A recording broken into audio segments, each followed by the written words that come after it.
Et bonjour et bienvenue à tous dans ce deuxième épisode du podcast Effervescence par Robin the Gym, podcast dans lequel on parle entraînement, nutrition, mindset, biohacking et aujourd'hui nous allons parler de l'antivision. Donc dans le podcast précédent, on avait évoqué le fait de se fixer des objectifs et de comment les diviser en plus petits objectifs plus gérables afin notamment de garder cette fameuse confiance en nous qui est vraiment très importante. Et aujourd'hui, on va donc aborder l'antivision, donc, qui est une approche différente mais tout aussi puissante. Vous allez le voir, cette antivision dont on va se servir au même titre que le fait de se fixer des objectifs plus ou moins lointains, mais ici on va vraiment se concentrer sur l'effet inverse, on va vraiment changer de point de vue et peut-être que ça peut aider certains d'entre vous, on n'est pas tous fait pareil à ce niveau-là, peut-être que le fait de changer de point de vue vous aidera à atteindre vos objectifs au mieux. L'antivision, qu'est-ce que c'est ? Très simple. Imaginez que vous êtes au bord d'une falaise. Chaque pas en arrière que vous faites vous éloigne de plus en plus du précipice. C'est ça le pouvoir de l'antivision. Ici, contrairement au fait d'aller chercher quelque chose de très très éloigné, par exemple comme si on était dans un désert, admettons, et qu'on aperçoive une oasis au loin, très très très très loin, forcément on va avoir plus tendance à se dire « Ah, c'est loin, je vais avoir beaucoup d'efforts à faire, est-ce que je vais y arriver ? Est-ce que je vais pas craquer avant ? Est-ce que je vais pas lâcher avant ?» Tandis que le pouvoir de l'antivision, c'est exactement l'inverse. C'est j'arrive dans mon désert, hop, je m'arrête au niveau d'une dune, hop, de l'autre côté, précipice total, c'est le vide absolu. Qu'est-ce qu'on fait ? Évidemment, on essaye de reculer le plus vite possible, on essaye de s'éloigner le plus rapidement possible de ce précipice. Et en fait, l'antivision, c'est vraiment ça. Je ne sais pas si vous avez pu saisir un peu l'image que je viens de vous transmettre ici, mais c'est vraiment ça en fait. Le fait de vouloir se déplacer le plus loin possible et le plus vite possible de quelque chose qu'on déteste, qu'on n'a pas envie d'affronter, etc., plutôt que le fait d'atteindre un objectif qui peut être certes alléchant, mais qui peut également parfois être beaucoup trop loin, donc nous démotiver au quotidien. Donc, on se concentre vraiment ici sur l'antivision, sur ce qu'on veut éviter, d'accord ? Et cette stratégie, en fait, peu importe, on ne réfléchit pas tous pareil, on n'est pas tous fait pareil, et cette stratégie, en fait, elle peut vous déclencher une réaction émotionnelle forte, en fait, qui, contrairement aux méthodes traditionnelles qui sont centrées sur la poursuite d'objectifs, comme on l'a déjà vu, grand objectif, petit objectif, etc., en fait, ça crée une impulsion immédiate pour l'action. Ok, là, je ne veux plus être dans cette galère, je ne veux plus avoir ce physique, je ne veux plus... Et en fait, c'est un peu comme utiliser un extincteur en cas d'incendie, finalement. C'est une action qui devient instantanée et ciblé directement, je ne veux plus ça, tac tac tac, je mets ça en place directement pour m'en éloigner le plus vite possible et ça peut être une vision vraiment qui peut vous aider. Pourquoi se concentrer sur le négatif peut-il être la clé de votre succès ? Le cerveau humain, vous le savez sans doute, il est conçu pour éviter la douleur et le danger, souvent avec plus de vigueur que pour atteindre le plaisir. Bien qu'on soit épicurien, généralement on a plus tendance à vouloir fuir une situation dangereuse que d'aller chercher une situation plaisante. Et en fait, lorsqu'on visualise des conséquences négatives, notre besoin de les éviter déclenche une motivation puissante. En fait, c'est l'instinct de survie, tout simplement. On essaye d'éviter le danger imminent. Qu'est-ce qu'on fait pour éviter le danger imminent ? Action, réaction. On réagit directement. Et en fait, ça nous permet de passer d'une position vraiment passive à une action proactive. Donc là, on peut parler évidemment de la procrastination. Ici, vraiment, ça nous aide à éviter cette procrastination. On est vraiment ici dans tout l'inverse. Plutôt que de procrastiner pour peut-être atteindre quelque chose qui est tellement loin qu'on ne voit pas l'urgence de la situation, ici, urgence immédiate, je ne veux plus de cette situation, j'agis instantanément. Restons donc dans le moment présent. Comment l'antivision vous garde-t-elle ancré et prêt à agir ?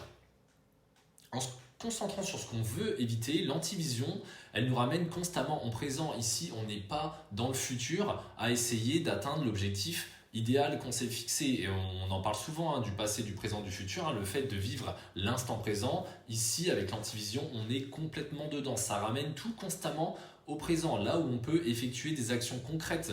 Vous comme moi, lorsqu'on a un objectif à long terme, on ne pense pas forcément tout de suite à l'action qu'on va devoir mettre en place le mois prochain, dans 2 mois, dans 3 mois. Évidemment, si vous avez construit votre objectif et vos sous-objectifs comme ceci, ça va vous paraître une évidence.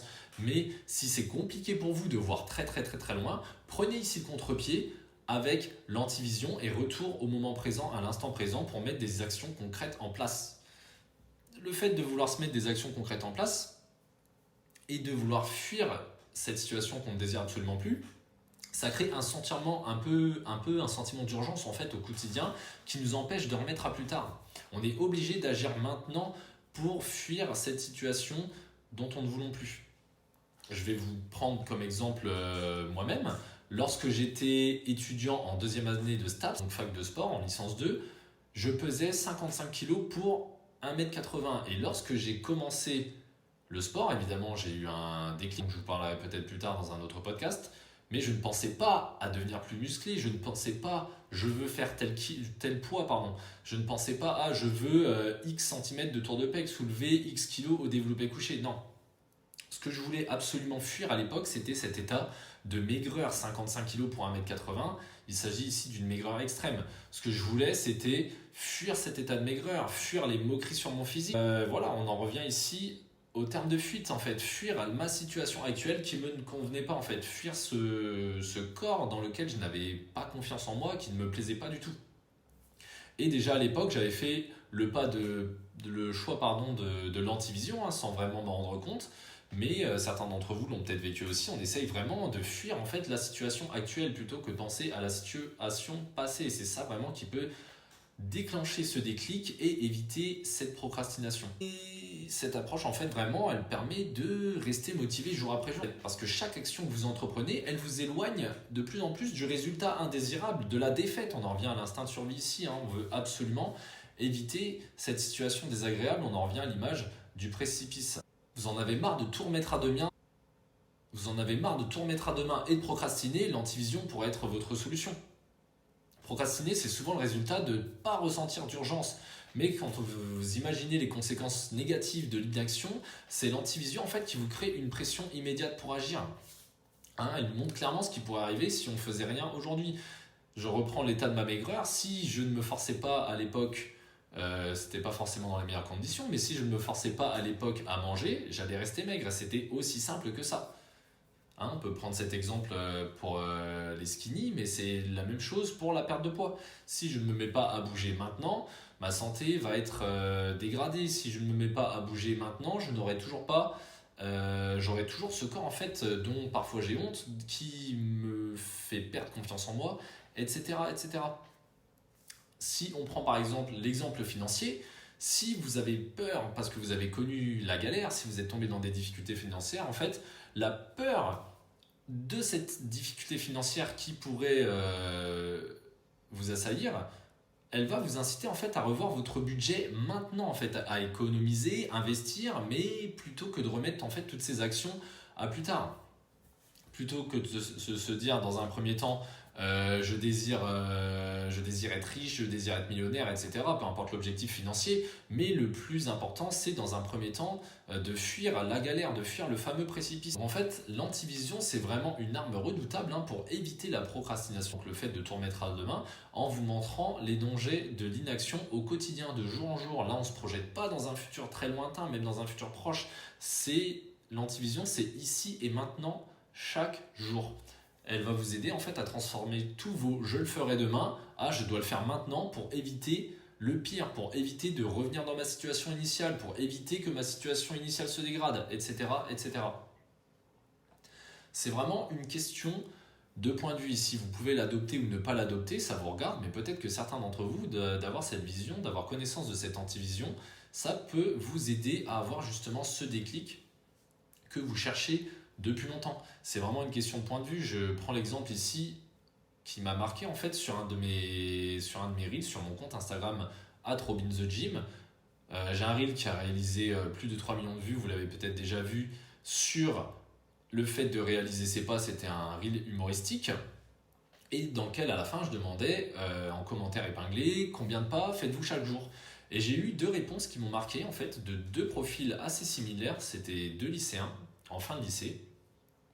Et l'un d'entre eux a commenté « À cause du lycée, je ne fais que environ 1000 pas par jour ». La même journée, je reçois un second commentaire d'un deuxième lycéen qui me dit « Grâce au lycée, je marche 10 000 pas par jour ». La même journée. Et du coup, cet exemple-là m'a fait prendre conscience de cela. On avait 2 personnes qui avaient le même profil et qui ont pris les choses d'une manière totalement opposée et différente. L'un pensait que c'était à cause de ses études, à cause du lycée, qu'il ne pouvait pas marcher autant qu'il le voulait. Apparemment, ça lui tenait quand même à cœur, cette donnée sur la santé. Tandis que l'autre prenait le fait d'aller faire ses études, d'aller au lycée, comme un moyen justement de faire ses pas, de faire ses 10 000 pas par jour. Peut-être que la deuxième personne, justement, met à profit les pauses, les récréations pour aller marcher dans la cour, pour faire de l'UNSS le midi, etc. Tandis que l'autre, vu que c'est à cause du lycée, ne peut pas réaliser ses pas tous les jours. C'est vraiment deux versions différentes et ça m'a un peu marqué, j'avoue. Moi, je suis plutôt dans le deuxième cas, évidemment. J'essaie de toujours mettre à profit ce qui pourrait m'aider à réaliser mes objectifs. Mais voilà, encore une fois, on revient un peu de là sur l'épisode précédent, sur le fixed mindset et le growth mindset. Ici, c'est vraiment l'exemple parfait de la façon dont vous voyez les choses, finalement, va vous pousser à agir ou inversement, va vous pousser à rester inactif. Je me répète encore une fois, mais si vous vous dites mon objectif est trop loin, j'ai pas besoin de faire ma séance de sport aujourd'hui, c'est pas grave, de toute façon, qu'est-ce que ça va changer? Oui, mais si vous vous dites ça une fois, deux fois, trois fois, finalement, c'est tous vos plans d'action qui viennent de s'écouler ici, tous vos châteaux de cartes viennent de s'écouler à cause de cette vision, tandis que grâce à l'antivision, c'est totalement l'inverse, comme je vous l'expliquais. Donc j'espère que ce petit épisode rapide sur l'antivision vous aura plu. On a exploré comment l'antivision, en fait, elle peut déverrouiller une motivation puissante et en fait nous aider à prendre des actions immédiates, à vraiment s'ancrer dans le moment présent. Donc on a vu que parfois éviter le pire, ça peut être aussi puissant, voire plus puissant que d'aller chercher le meilleur. Et encore une fois, ce ne sont pas l'antivision et la vision, ce ne sont pas deux choses diamétralement opposées. Évidemment, plus vous allez vous éloigner de votre antivision, plus vous allez vous rapprocher de votre vision. Mais voilà, ce sont deux choses distinctes qui peuvent vous donner un déclic différent. Je vous invite à essayer. Vous pouvez, si vous c'est déjà fait et que vous avez noté vos objectifs sur une feuille, vous pouvez faire l'inverse, noter ce que vous ne voulez absolument plus être. Je ne veux plus de ce corps-là, je ne veux plus de cette situation-là, je ne veux plus de cette relation-là, etc., etc. Et peut-être que ça va vous mettre en place des étapes supplémentaires pour essayer de vous éloigner le plus vite possible. Généralement, on essaye de fuir le danger le plus vite possible, de fuir cette situation qui ne vous convient plus. Je vous invite à réfléchir à ça, à ce que vous voulez absolument éviter dans votre vie, identifier votre antivision et commencer à agir dès aujourd'hui pour vous en éloigner. Merci encore d'avoir écouté ce podcast. Peu importe la plateforme sur laquelle vous l'écoutez, je vous invite à mettre 5 étoiles si il vous a plu, si vous avez appris des choses, et je vous invite vraiment à passer à l'action et mettre en place les petites choses qu'on voit dans chaque podcast. Parce que je vous remercie encore une fois d'écouter, mais c'est bien beau d'écouter, mais si rien n'est mis en place, malheureusement, rien ne changera. J'espère avoir semé une petite graine dans votre esprit. On se retrouve à très bientôt dans un nouvel épisode d'Effervescence. C'était Robin the Gym, votre coach sportif. Bonne journée à vous. Ciao.